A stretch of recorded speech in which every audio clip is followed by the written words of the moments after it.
je prends la limite quand n tend vers l'infini. Quel est le terme de plus haut degré? Enfin, je ne devrais pas dire degré, mais quel est le terme dominant ici? Vous avez 3n log de n, vous avez 4 log de n, vous avez log de n, ici c'est une constante, donc le terme dominant c'est n log n.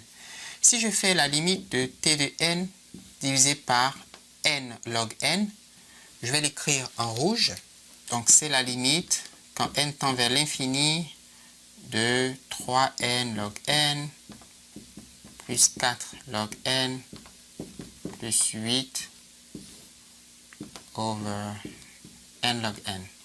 Donc si on simplifie, on a 3 plus 4 log n sur n log n, ça fait 4 sur n, et puis on a 8 sur n log n. Si je mets l'infini dans ce truc, ça fait 4 sur l'infini, c'est 0, et 8 sur l'infini, c'est 0, donc j'ai 3 plus 0, ça fait 3.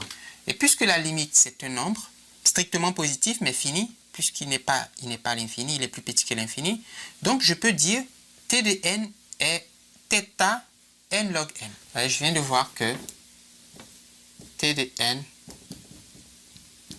est θ n log n. Alors, si je change le dénominateur, que je remplace par n, alors ici j'ai n, j'ai 3 log n plus 4 log n sur n plus 8 sur n. Alors 8 sur n, donc ici ça ne va pas faire 3, 8 sur n il tend vers 0 à l'infini, 4 log n sur n il tend vers 0. Si vous n'êtes pas sûr, faites la règle de l'hôpital, mais souvenez-vous que la dérivée de log x c'est 1 sur x. Vous allez voir que lui il tend vers 0, donc ça c'est 0, ça c'est 0. Et puis log n il tend vers l'infini. Quand n tend vers l'infini, donc ça vaut l'infini. Alors si cette limite vaut l'infini, on est dans le troisième cas, on peut dire que t de n est oméga n. T de n est oméga n. Vous pouvez aussi vérifier que t de n est oméga log n. Donc si je mets ici log n, si je change le dénominateur en log n, vous allez encore trouver l'infini parce que ça va faire 4, ça va faire 0, ça va faire log n sur log n. Bon, ça fait 1, mais vous avez le n ici, et quand n tend vers l'infini, 3n se comporte comme l'infini. Donc, vous aurez l'infini, et par conséquent, on pourra aussi dire que t de n est θ log n. Si je mets n carré, j'ai 3n log n sur n carré. Donc, si je... 8 sur n carré, c'est 0. 4 log n sur n carré, c'est 0. Si vous dites pourquoi, faites la règle de l'hôpital. Faites la dérivée de 4 log n, c'est 4 sur x, ou 4 sur n. Et puis la dérivée de n carré, c'est 2n. Et vous faites le rapport, vous allez voir que ça tend vers 0 à l'infini. Lui, il va tendre aussi vers 0. Pourquoi? Parce que 3n log n sur n carré, les n s'en vont, mais il reste n au dénominateur. Donc, vous avez 3 log n sur n. Mais quand n tend vers l'infini, vous avez l'infini sur l'infini. Vous faites la règle de l'hôpital. Vous avez 3 sur n sur 1. 3 sur n, il tend vers 0. Donc, lui, il tend vers 0.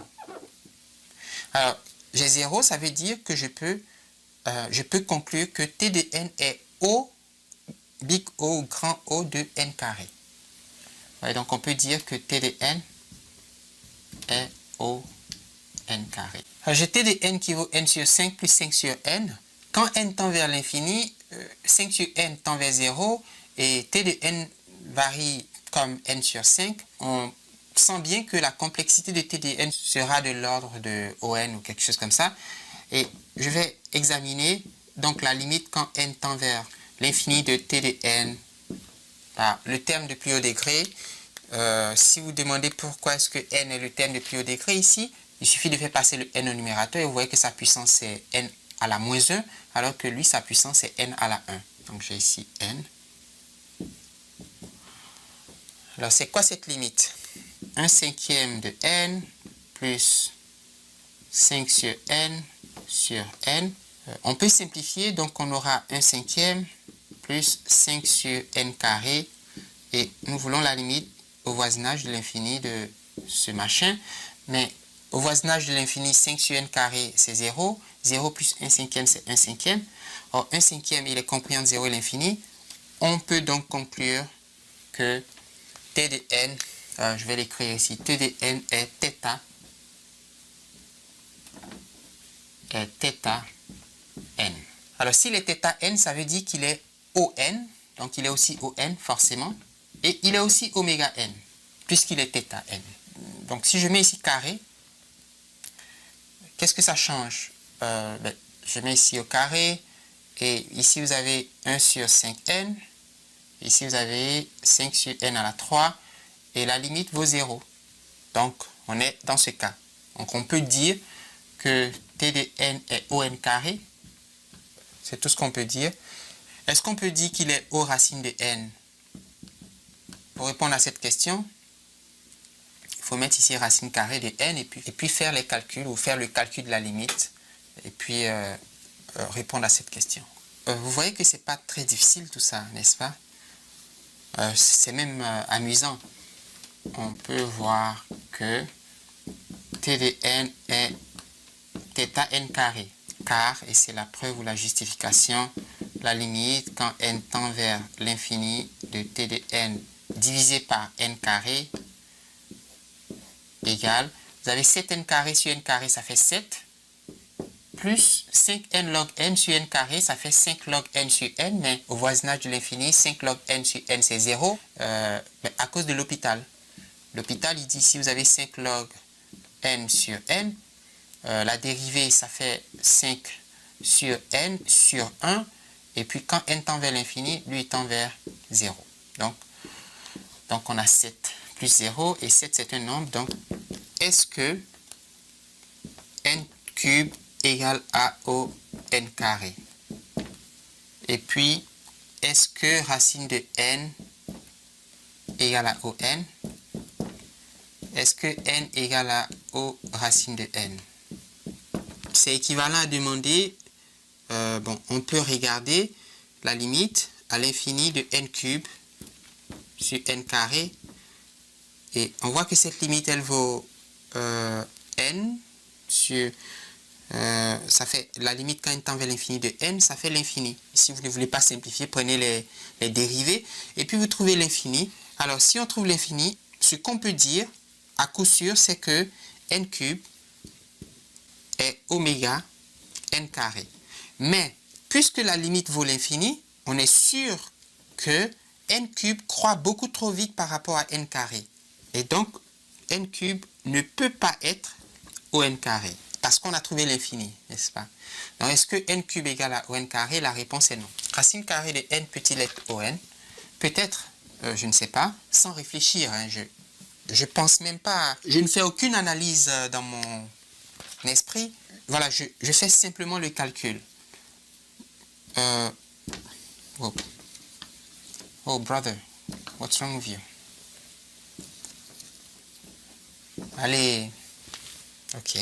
Est-ce qu'on peut dire racine de n est ON? Voyons. La limite quand n tend vers l'infini de racine de n sur n, donc lui sur lui, c'est la limite quand n tend vers l'infini de racine de n. N, c'est racine de n fois racine de n, donc c'est 1 sur la racine carrée de n. Vous pouvez, donc lui là, c'est racine de n fois racine de n, donc vous simplifiez, ça fait 1 sur racine de n, et ça fait 0. Et comme ça fait 0, vous pouvez dire que racine carrée de n est ON.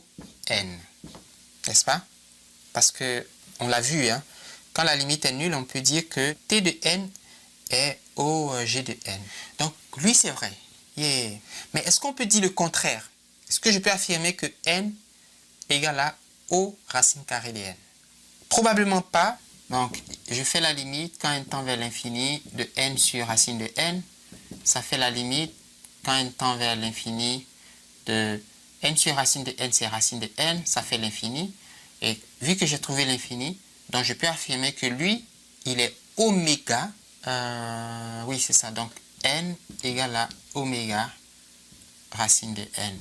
La limite vaut l'infini. Donc, n croît trop vite par rapport à racine de n ne peut pas être une limite asymptotique pour n, et par conséquent, n ne peut pas non plus être O racine carrée de n. Racine de n est O n est oméga racine de n, mais n n'est pas O racine de n.